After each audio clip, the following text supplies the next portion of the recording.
for which it was established. Now we must go, and through the question that will be asked, into the context of nation building after the victory.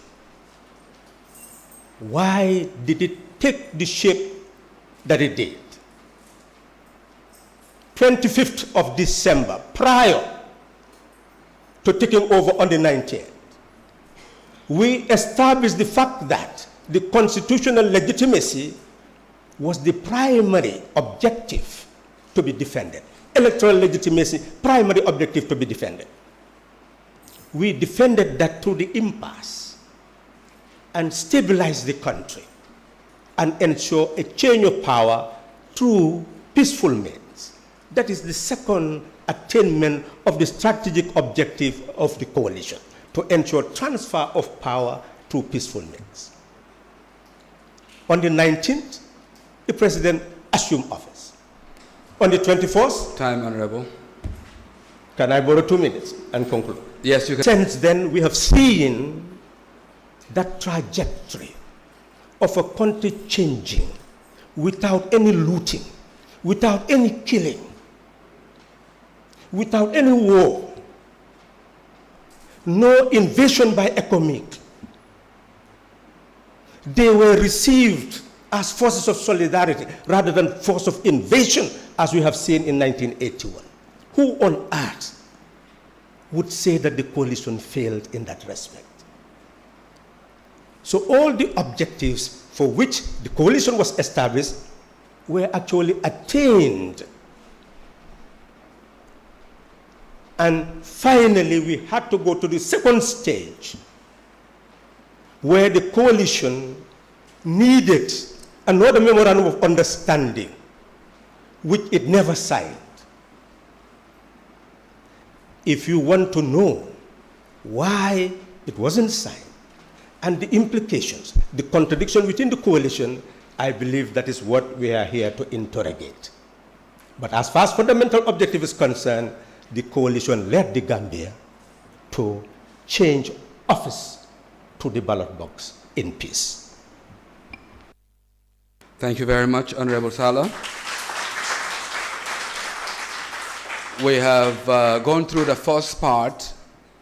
I'd like to introduce Keba Kamara of Keba Kacha and Keba Kamara Kabefo, so that members of the press here present, please, you can go through Keba, because he will be moderating the question and answer. Not yet, sir, not yet, but he'll be moderating the question and answer session with the press.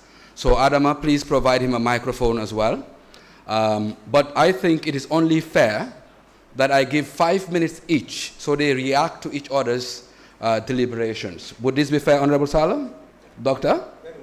Perfect. Okay, so I'll give you the first 5 minutes to react to his deliberations, and then we'll have him also 5 minutes to yours. Now, it is no surprise that I did not read the coalition agreement, because the coalition agreement, even those who signed it, don't have access to it. One of the failures of the coalition is that they fail to ensure that they make enough copies so that every signatory has his or her own copy, and it's nowhere to be found online. The only thing online is a draft, like I said, a draft MOU.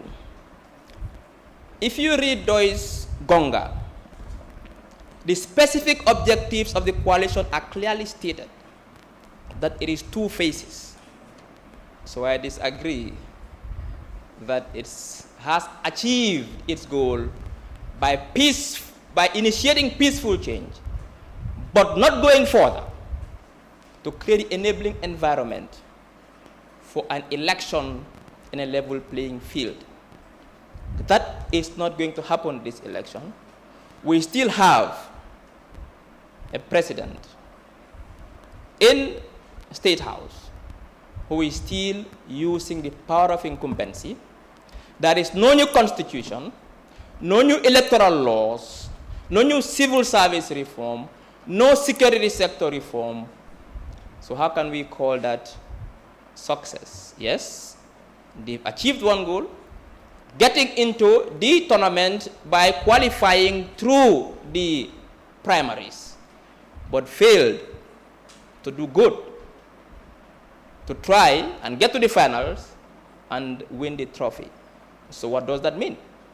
They have to go back to relegation and start again and remove another incumbent who is using the same instruments, the same institutions, the same laws as the predecessor. So for me, that is not success. Honorable also, it seems like he agrees with me to some extent that they have failed, in the sense that he did not counter any of my arguments. Instead, what he did was to give context which we know already. We all know what happened. And like I said, we thank the coalition for that, but I still maintain my position that they still did not succeed in what they sought to do. 2 minutes, Dr. Ceesay. Before I conclude, I still like to reiterate my question to Honorable, that every Gambian wants to know, because there is so much misconception out there. The Honorable was offered a cabinet post and he rejected. There are those who are saying, no, he wasn't offered. I think it would be fair for the Honorable to himself tell us whether he was offered a cabinet post or not. And if he was offered, why didn't he take it?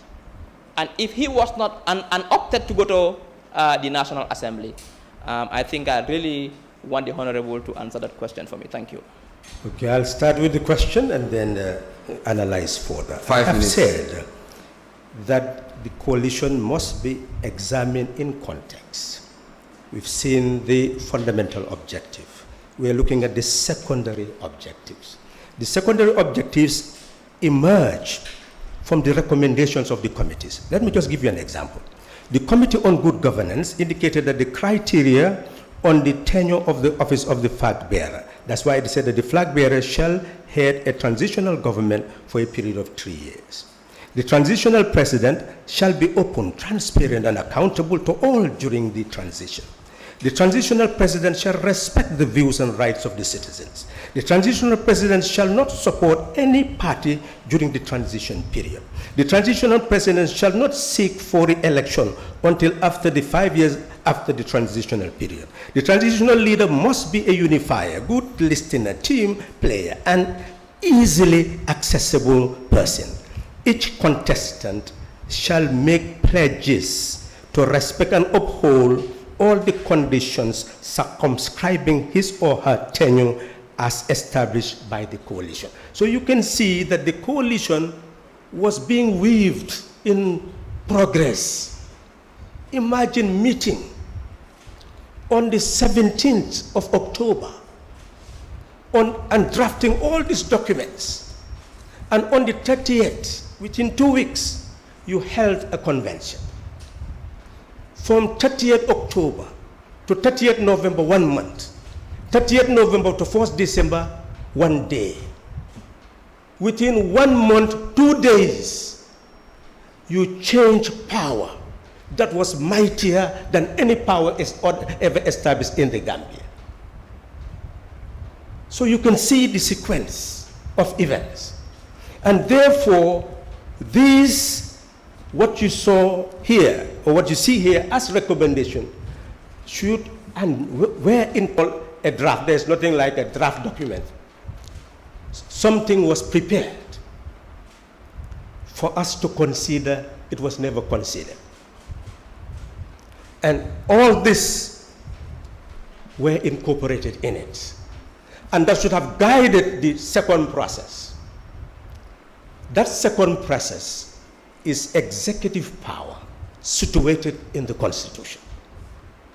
And that executive power has absolute authority to appoint ministers, to remove ministers, whilst the governance established by the coalition would have required consultation with the coalition. You'll be able to get these documents later so that you see what was prepared to guide the implementation of any recommendation made by the coalition at the level of executive power once it assumes responsibility. You've asked me the question, was I offered 2 minutes, Honorable. Yes, 2 on the minutes. 25th of December, you've had the President made a statement indicating that we were going to establish an agency for sustainable socio-economic development. The agency will establish an expert bank, and all Gambians will send their curriculum vitae, which they did, many did.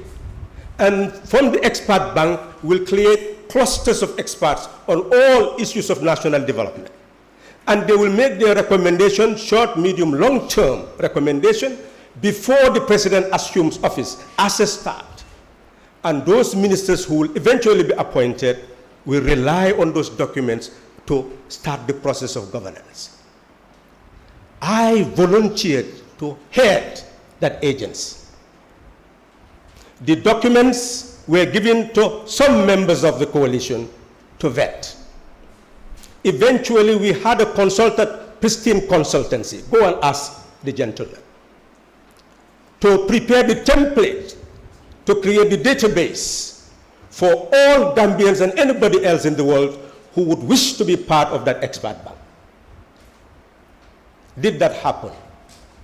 All became chaff in the wind.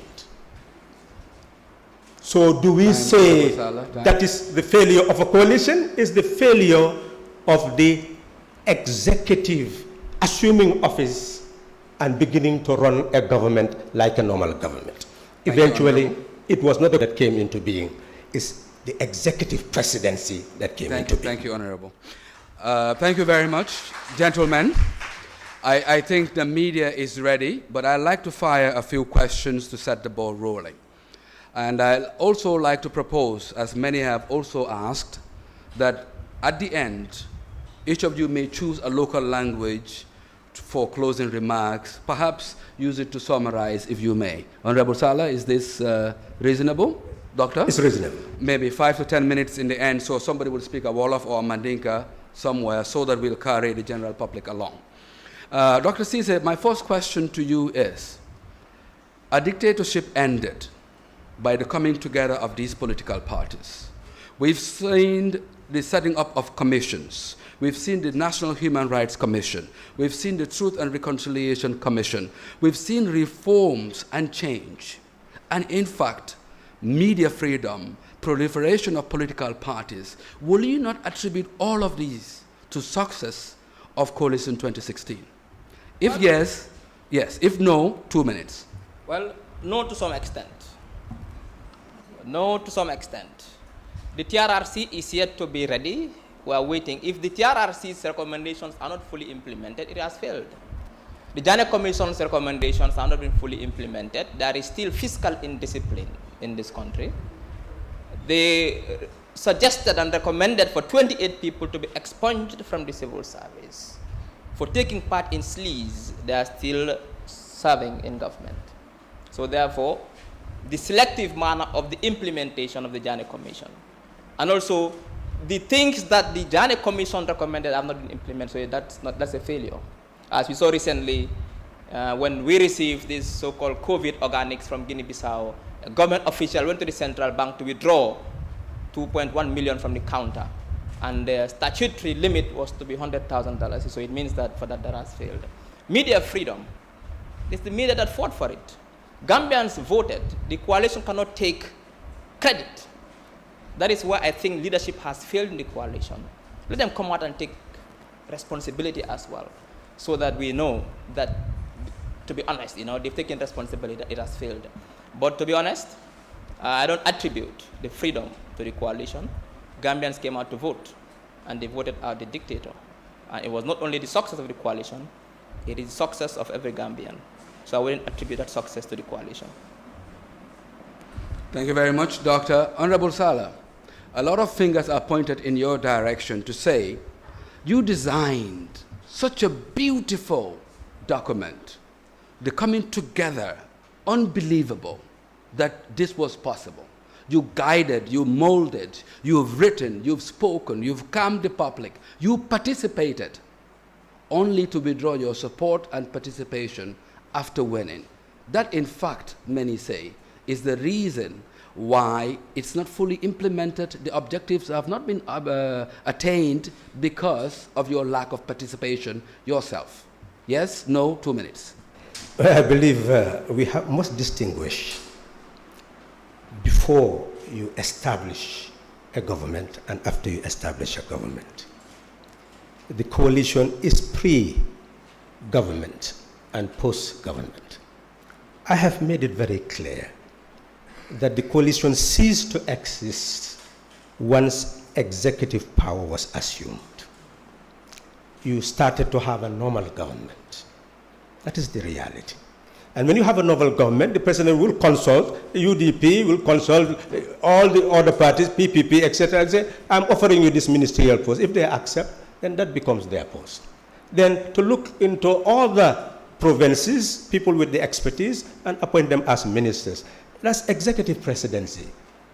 I will not take account for anything that went wrong after the assumption of office, because nobody consulted me on how to run a government after that.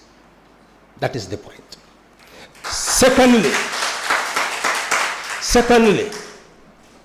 we assumed as DOI that we could move into a coalition trajectory by having a National Assembly, which was Coalition National Assembly. But that didn't happen. And I must ask Dr. Ceesay and all the other people who talked about the failure, why didn't they stand for National Assembly elections? It was open to every Gambian to go and stand and be a National Assembly member because the coalition did not exist anymore. We did not participate as coalition members in the National Assembly election. Every single Gambian could have participated. Why did you not participate? To save this country. Time. To give clout to the National Assembly. You want to borrow a second 2 minutes? 2 minutes, yes. Go ahead. So in essence, it is easy to indict, but very difficult to assume responsibility. I did not run away. I saw what was happening. I knew what I could do and what I could not do. And I continued to ask the president to the best of my ability in the decision-making process until it was time to go and contest for a National Assembly seat.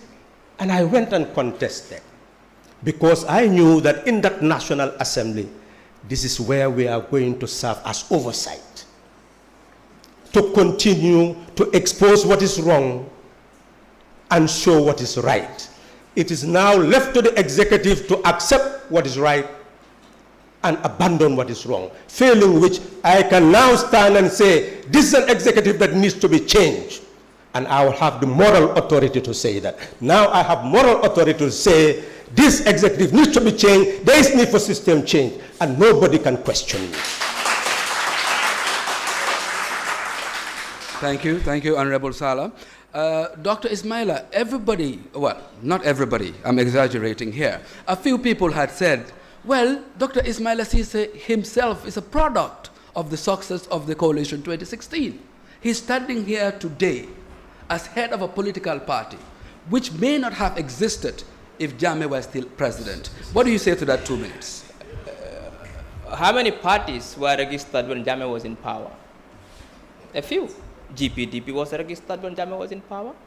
GMC was registered when Jammeh was in power. So Jammeh's being in power did not inhibit anyone from registering a political party. Even if Jammeh was in power post-2016 and CA wanted to register a political party and follow the procedures, I think we would have still registered a political party. So that excuse, that rationale, that argument is really weak because there is evidence that parties were registered when Jammeh was in power.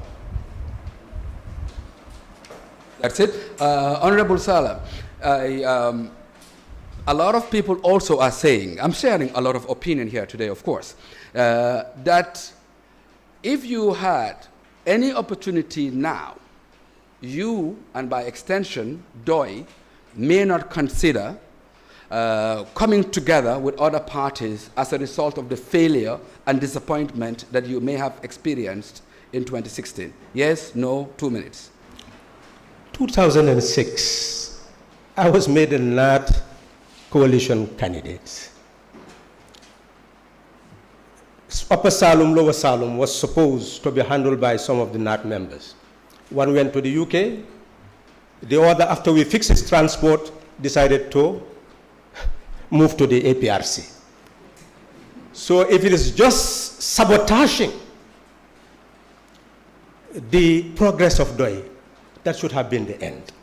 But in 2011, we supported the United Front and had 11% of the vote to the UDP 17%. And some are saying, well, it is the UDP who enabled the coalition to win. But here, 2011, 17%, 11% for the United Front and rising.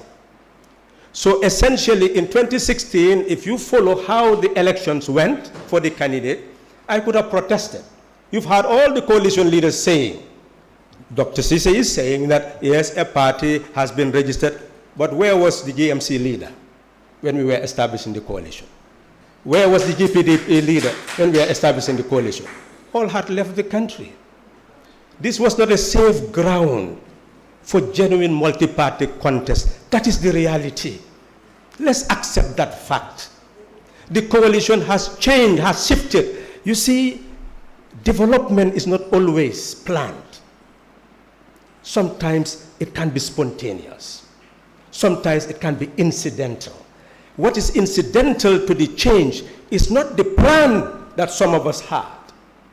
But today you have a judiciary that can stand and say, this independent National Assembly member has been removed by the executive. Go back to the National Assembly. That is the progress that the country has made. For a civil society organization to say, 54 million, you have not done it according to the Constitution. To the court, removed. That's what we should take into consideration. That because of the environment that has been created, Gambia has indeed changed. But it's not necessarily a change of system. Time, sir. We must now move to the next change. Thank you, thank you. Dr. Ismaila Ceesay, my last question to you, and I'll have a last final question to Honorable Sallah before we go to Keba and media here. 2021, December is around the corner.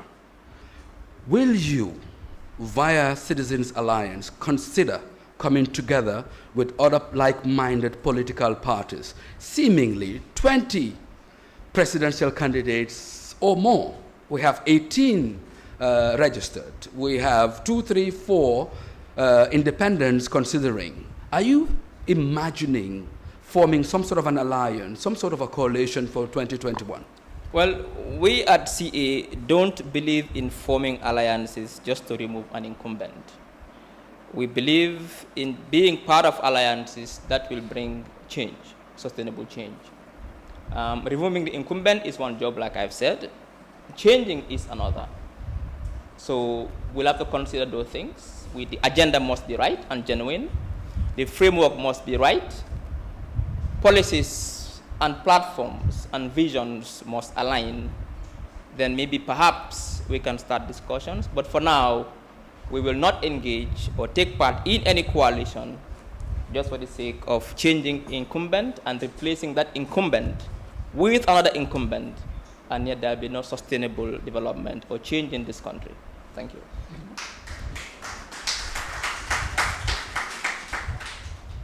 Honorable Sallah, you talk very passionately about system change. System change, system change. What is system change? And can you bring us system change? 2 minutes. We've seen that sovereignty resides in the people of the Gambia. But look at our division into ethno-linguistic groups, into religious groups, into all sectors of society. That is what we intend to change, to unify the Gambian nation, so that we know that sovereignty resides in each of us, and collectively we must exercise that power to control the resources of the land in order to eradicate poverty, eradicate injustice, eradicate ignorance. The ocean belongs to us. Look at Batakunkusanya and Kato. They are mining. First Republic is like Gambia is just a groundnut country. Nothing is here. Second Republic, they discovered that. But they were mining and selling, and nobody knew what they were doing with it. Current situation, license and you take control of what belongs to the Gambian people. We are saying system change means that what is there, the minerals belong to the people. If you're going to give a percent, maybe 10%, but the 90% or more must be owned by the people, you will take that, put it in a central bank, into a cooperative fund, which you can now utilize to provide that child who comes, has no means of production. You will say, here is what you can use to go and mill the cows, provide some form of processing. That is what we are talking about. You will utilize that to give it to the farmer, where you'll have the seed, fertilizer, and farming implement for the farmer, and they will pay back into the cooperative bank exactly what you've given them. It's a revolving fund.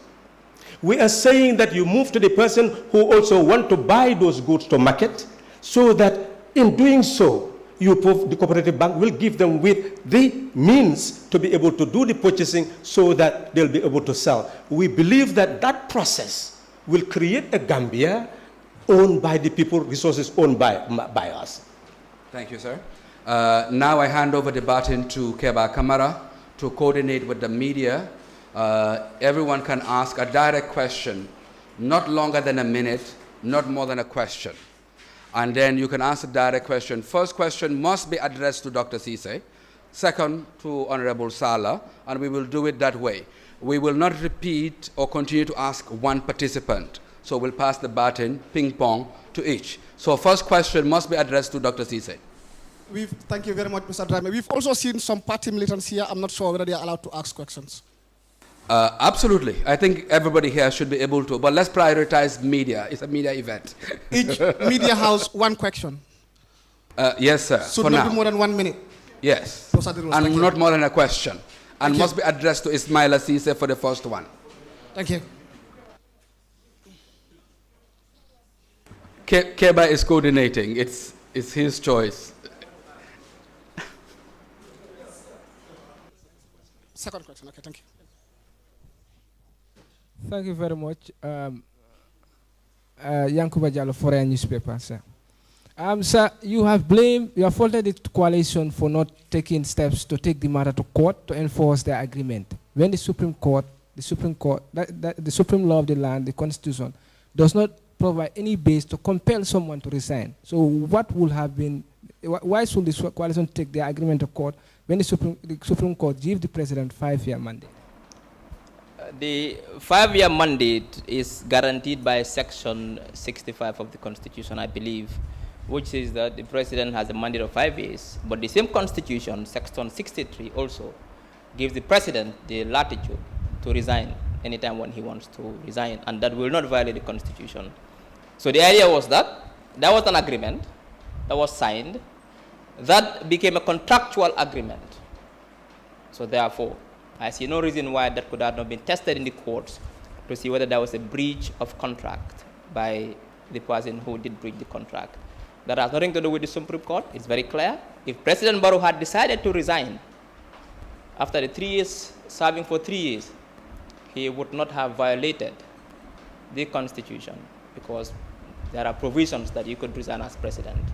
So I saw no reason why that could not have been tested in the courts.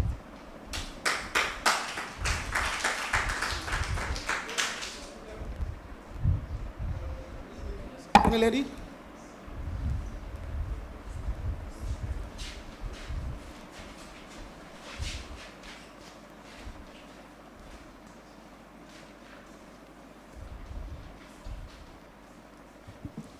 Thank you very much. Well, Dr. Ceesay. Yeah, I am Abdullah Dabo. The question must be to Honorable Sallah. Okay, sorry. I am Abdullah Dabo from Paradise TV. My question to you, Mr. Sallah, is the fact that the executive of the coalition failed to attain a certain goal or some of their goals. Isn't it worth saying that the coalition failed in that aspect because almost all the coalition members were given an executive post? Honorable Sallah, don't you see that there is a collective responsibility in this? Well, what I have said, the coalition was designed to remove a person from office. It succeeded in doing that. To ensure a peaceful transfer of power. It succeeded in doing that. After that, we had recommendation as to what should happen. But that cannot be supreme, because you have a constitution, and the person who is elected would govern according to the constitution. I would come to agree with Dr. Ceesay that we have not fouled the constitution, because section 65 does say that the person can resign, and that could be in 2 days or 3, etc. I am emphasizing to you that my recommendation to establish an agency for sustainable socio-economic development did not go very far prior to the assumption of office by the president. If that has not gone very far, what is the use of me assuming a ministerial post when I was recommending something much grander? Imagine an expert bank where all Gambians would have been involved in managing the affairs of this country. If that is rejected, what is there for me in a ministerial post?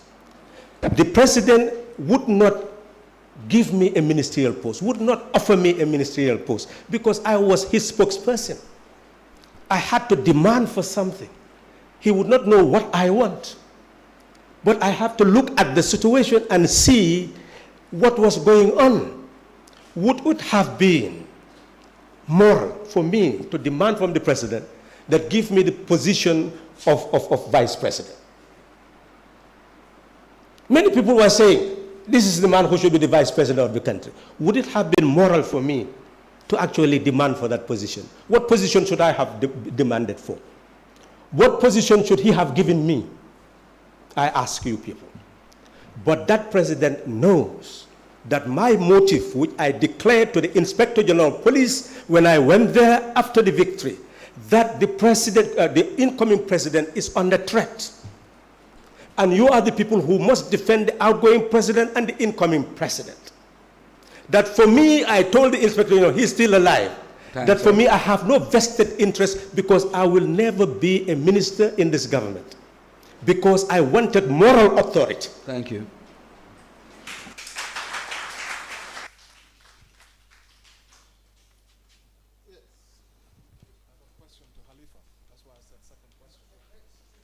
Does anyone have a question for Dr. Ceesay?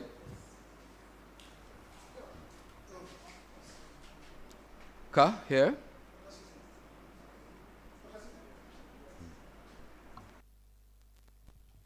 Thank you. Yes. Thank you. I would have loved both participants, but Dr. C. Okay. Yeah. All right. My question is, both of you have made valid arguments, and I want to know what your opponent has said that you agree with. Well, apart from the fact that the first phase of the objective of the coalition had succeeded, that is, they were able to change government peacefully. I agree with that. Honorable Sallah? I have seen an attempt for us to try to have a holistic view of coalition prior to assumption of office and coalition thereafter. I believe some facts are missing, and with an analytical mind, if those facts are present, I believe the conclusion which Dr. Ceesay made would not be made, that is a blanket allegation that all of us are responsible for what is happening now. I beg to differ in that regard. Thank you very much. Salute Tal. I'm speaking here as a citizen, not as president of the Bar Association. This question I would like to put to Honorable Sallah. Sorry. Okay. You may do two, but let's do doctor. It's Okay, very well. turn. Very well. The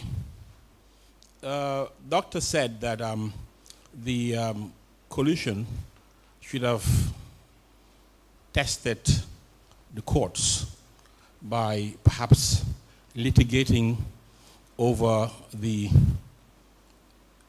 breach or alleged breach of contract of the incumbent. Dr. Ceesay, have you sought legal advice as to whether or not an agreement of this manner is justiciable, given that the Constitution stipulates what the mandate is? And secondly, do you think that the coalition, in coming to this agreement or recommendation, as the case may be, averted their mind to the constitutional provision, and also what to do in the event that the incumbent does not resign? Thank you. I got confused with the second part of the question. The first one is very clear, but the second part I got a bit confused. Okay, the second part is, do you think that the coalition have addressed their mind to the possibility of the flag bearer not agreeing to resign, and if so, what to do about it? Well, I would not be in the mind coalition member, so I cannot definitely answer that question. Lest I'll be making hypotheses that I wouldn't want to do. But when it comes to the legal advice, yes, I spoke with a few lawyers to ask them about binding, whether signed agreements are legally binding. See, there are two levels here. There's a signed agreement. There's an agreement was signed that I, President Adama Barrow, agree to be part of this framework, and I agree that if I'm elected as flag bearer, I will resign from my political party, which he did. I will serve for 3 years transition, and I will resign and will not contest the elections after that. That is one. At any time he so wishes. So for me, I see nothing wrong with the president resigning from power to fulfill an obligation that he himself signed. I believe that if I was President Adama Barrow and I made a pledge, I made a commitment and I signed, and that's an obligation, I would have resigned to fulfill that pledge. Now, whether the Supreme Court would rule in favor of President Barrow or not, I wouldn't know, but for me, wouldn't have been bad to test the waters and stretch the limits and resilience of our judiciary. Thank you, Doctor. Keba, maybe we try to get 2-3 more. 2-3 more? Yes, I mean, I see a few hands. You may ask 2 questions, as long as you direct a question to each. I think this is possible.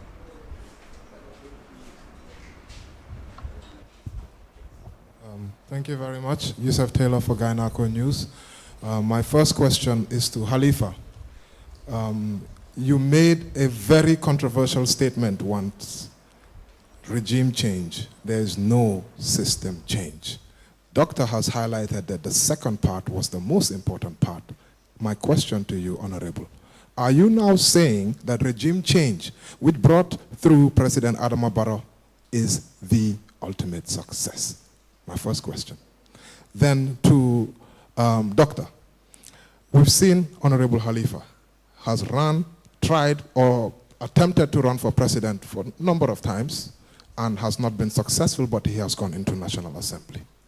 Will you be willing to do the same if the 2021 presidential elections are not successful for yourself? Will you be willing to do the same?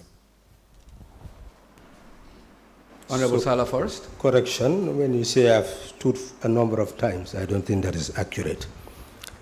I wanted to stand for Doi in 2016, the only time that I was nominated to stand for Doi, but you know what happened.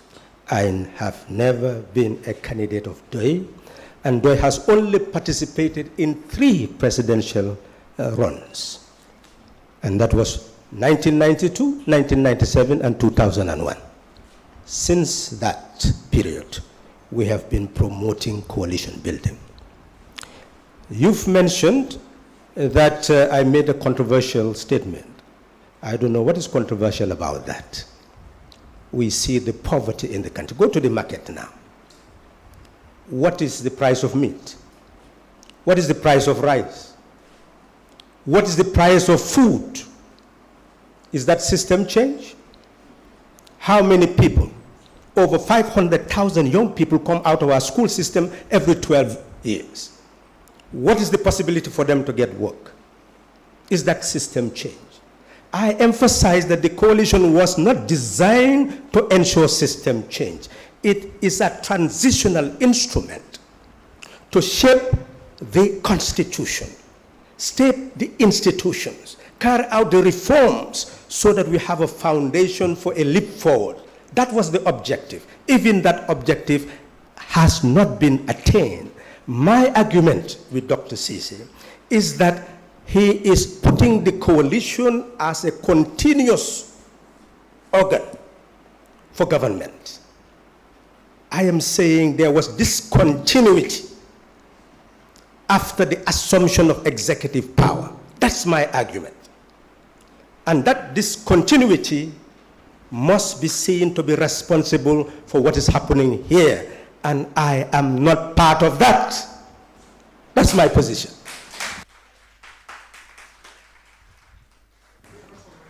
Dr. Ceesay? What's the question? He said I didn't answer his question, please. Let's allow him to do a follow-up, just to be sure that the point is clear. Keva, yes. Can we get to Flex? It's his right to get clarity. So we'll give 2 minutes so that he's clear. It's simple. And the reason why I said it's controversial, the president picked it up, and it was a controversial issue.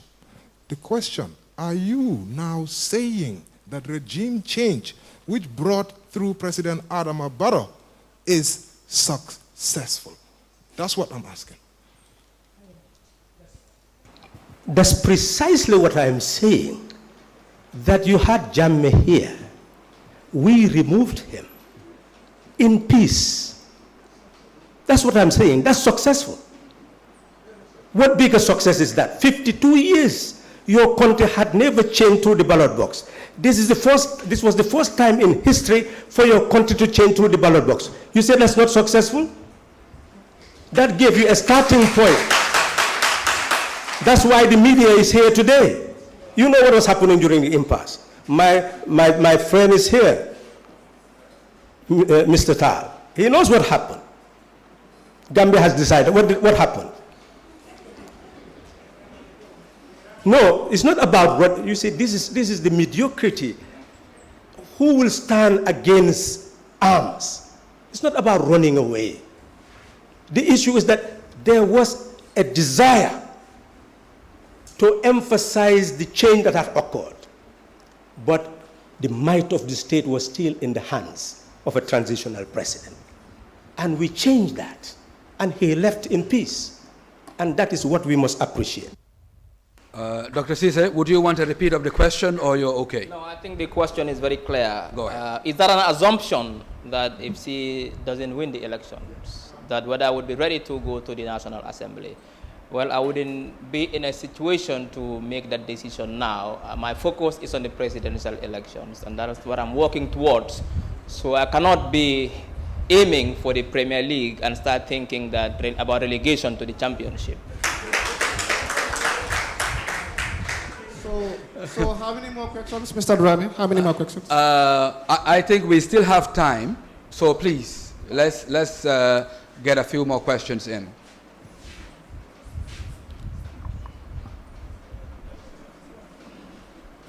Greetings, everyone.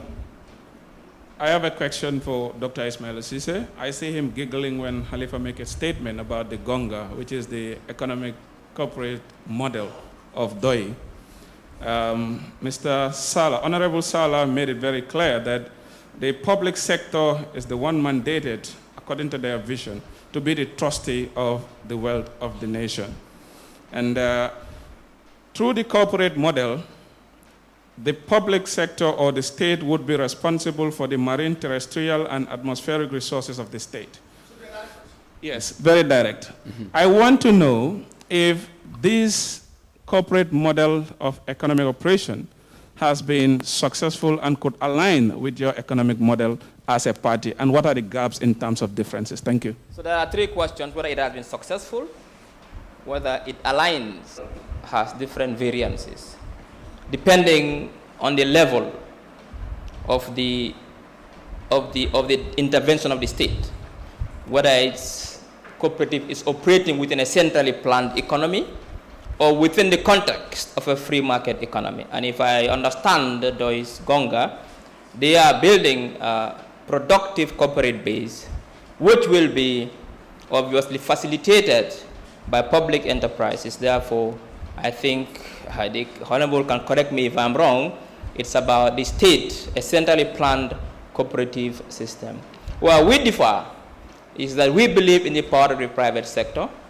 We believe in the free market economy, because we believe that the free market breeds competition, which breeds innovation and ingenuity, and therefore which helps the economy to thrive and create jobs.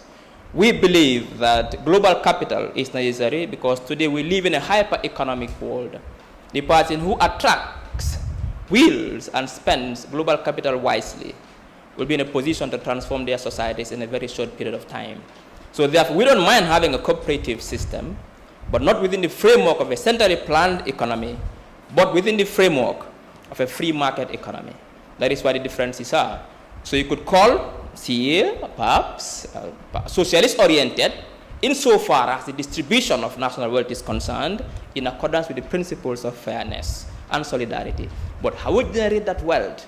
We want to create the enabling environment, get the right legal frameworks, build knowledge economy, build human capital, build infrastructure to attract wealth, diversify the economy from agriculture to services to marine, and you name it, to tech, so that we provide jobs for our young people within the context of a private sector that can thrive, that can create jobs, and that can also bring in wealth needed to invest. You may borrow 2 minutes if you like. I'm fine. You're fine. Okay. Then Keba? Okay. My question goes to Dr. Ceesay. Dr. Ceesay said he did not see the coalition agreement. What I didn't want is happening now. I don't want all questions to be focused on one. Do you have a question for Honorable Sallah? If not, we'll go to somebody else and come back. I think we've also broken the rules. The idea was that the media only will ask questions and not party militants.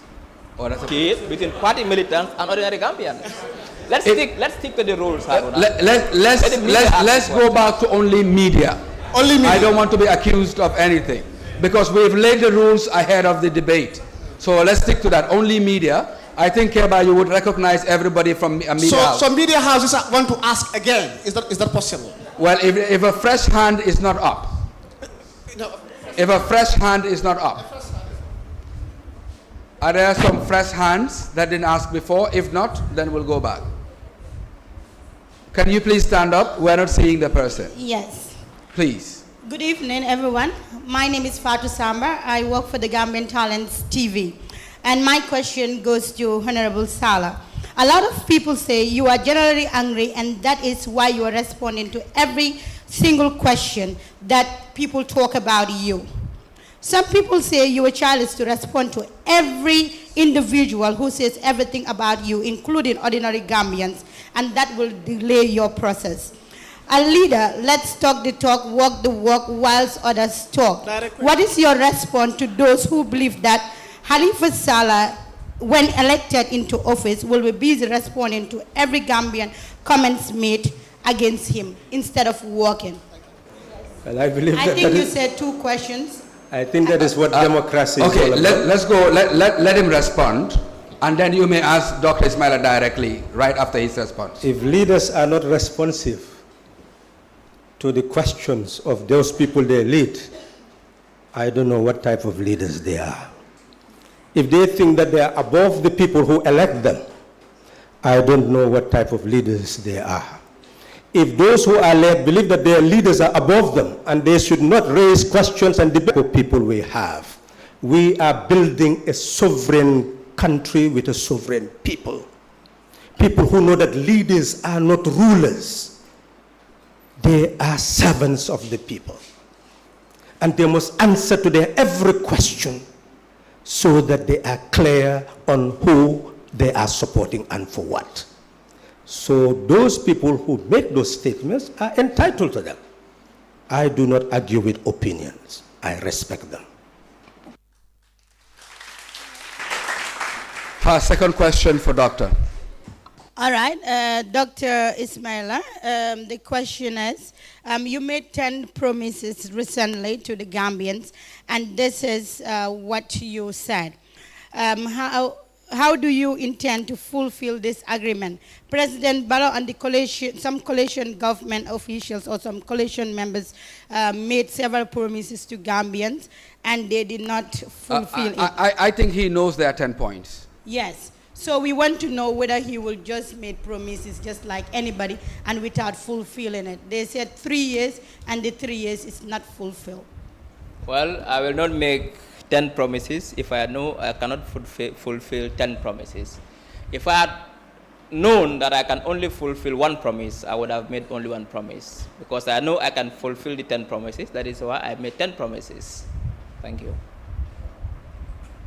Media house, journalist. I can continue here. We've gone about just under 90 minutes, and for fair play, I have a question here. Maybe I'll go with you, Honorable Sallah. And the question really is sent to me. I don't want to name a person, but it said, would you consider the 2016 coalition agreement as a good model for future alliances with political parties? Well, the model was based on a challenge that there was no level ground for multi-party contests.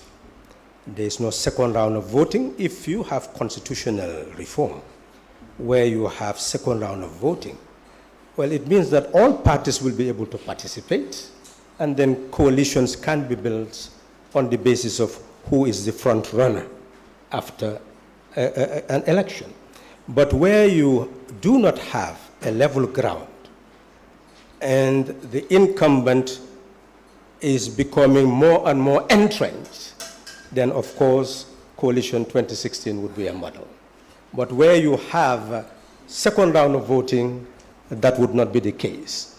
But in the instance of the Gambia, we must accept that regime change is not enough for the vast majority of people. What people really want is an end to their suffering. So it means that the type of coalition that could be formed must be coalition that will lead to a system change, that will lead to addressing the needs of the people. Thank you, Honorable. Dr. Ismaila, one of the cardinal and central components of the Coalition 2016 is civil service reform. What are your views on it so far, 4 years in? Well, the civil service reform wasn't even initiated yet because we still have the same bloated, inefficient civil service. So no reform took place in that front. And that is why if you look at our 10-point plan, number 1, we are promising to diversify the economy, to make sure that there is growth, provide jobs, reform the civil service and state-owned enterprises, and eradicate corruption. So we take civil service reform very seriously. We need to motivate and bring incentives. We need to set standards within the civil service. We need to ensure we digitize the civil service so it is more efficient, so that people are, the civil service is supposed to serve the public. That is why they call it the civil service. But for now, it is failing in that front. And we need to reinvigorate and revitalize the civil service so that it is fit for purpose. Honorable Sallah, somebody just texted me now to say, if you say that regime change is not enough, are you in fact not agreeing with Dr. Ceesay's position? I believe we have agreed in one instance where he said that the type of alliance that should be built for 2021 must be aimed at changing a system. I don't know whether the person questioning is tilting towards that. But if it is simply saying that I was maybe implying that there was system change in 2016, no, regime change. That you're agreeing that regime change is not enough. Well, now, are you in fact then agreeing with Dr. Ceesay? I don't know whether it's agreeing, but I think I have declared this since 2017 that there has been regime change and it's not enough. So I don't think I'm stating anything new. I'm stating what I have always stated, that regime change is not enough, but in the circumstances, it was the only thing that could move Gambia to the next level. Without it, we would have been elsewhere. Dr. Ismaila Ceesay, is it fair to say that Coalition 2016 is a complete failure, given that without the Coalition 2016, Jammeh would still be in power? Well, I think we need to understand that Jammeh being in power is not the issue. It's about changing Jammeh and bringing someone who will do things differently, who will change and transform the country that Jammeh did not do. As we speak, we are going for elections in a couple of months' time. We still don't have term limits in the Constitution. We are calling for electoral reforms. There is still no 50+1. We're still going for simple majority. That is why we are calling for electoral reforms. The diaspora will not vote. That is what we are calling for, electoral reforms. So, and the Honorable had said that if you go to the market, people are suffering in this country. So what has changed? What has regime change brought to Gambia? Apart from the fact that, yes, we'll come here and speak our minds and debate without the NIA taking us to Bambadinka.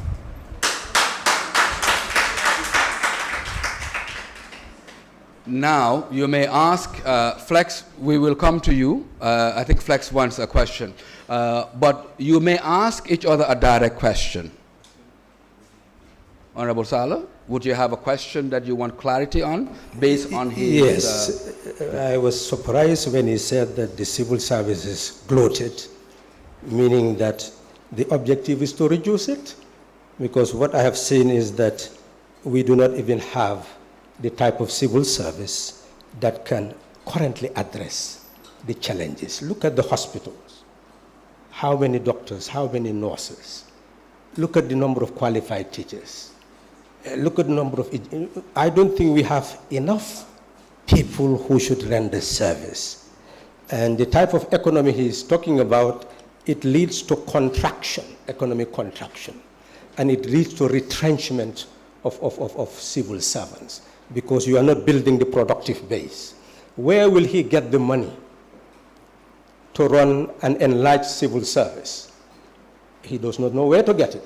And that is why what they are recommending is to retrench. Feel that the civil service is bloated, so you must actually reduce it. Is that not his position? When I say it is bloated, I mean it is overstaffed. And that we need to streamline the civil service and do what they call RRR.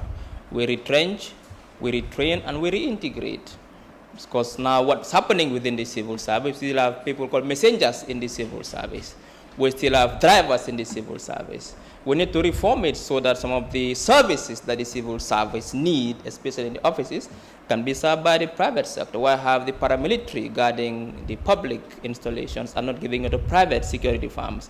Why have the civil government employing people to clean offices and not outsourcing it to private cleaning firms? This creates jobs, and it also helps formalize the very large informal economy. So my argument is that the civil service is too big. It is not fit for purpose. We need to find a way to streamline it, to make it more effective by also bringing what they call a confluence of the civil service and technology to bring more efficiency.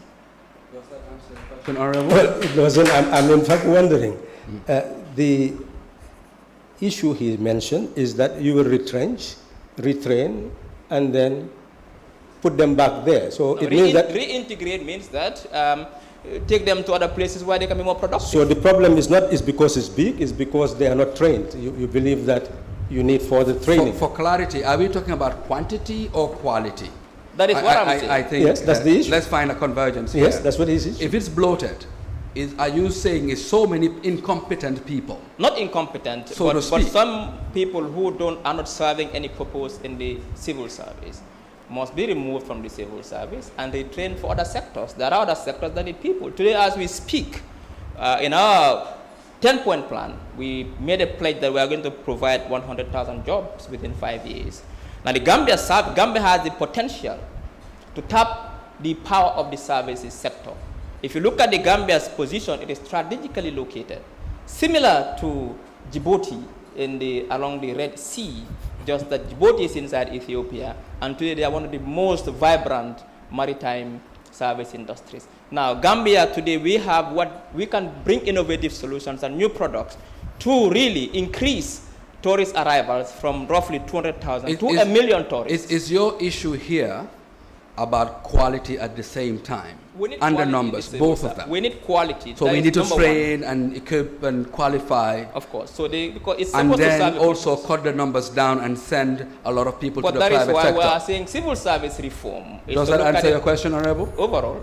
In fact, I'm getting more and more confused because what I'm beginning to question is whether really the plan is to eradicate poverty in the Gambia. What I am beginning to hear is increasing really if you look at the pay that the civil servants are receiving now, and you look at the package, and with that you believe that you are going to reduce and you expect that you are saving something that will facilitate greater development. But the purpose of reduction is not to save. Let him complete. Let him complete, sir. Let him complete. Go ahead, sir. So essentially, what I'm being told is that there is no answer to the poverty of the country.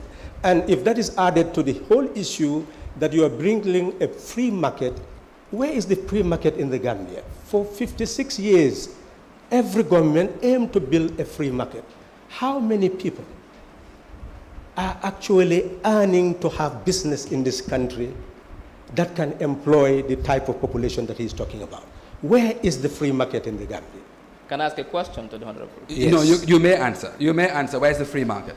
The free market is existing. It's just that its potential has not been maximized because the enabling environment was not created by the government, but by previous governments. We did not build human capital, which is a prerequisite to have a vibrant free market system that brings in wealth. We did not build the relevant infrastructure, which is a prerequisite. We did not also get the right legal frameworks to fight corruption so that investors can have confidence in the market and bring in global wealth.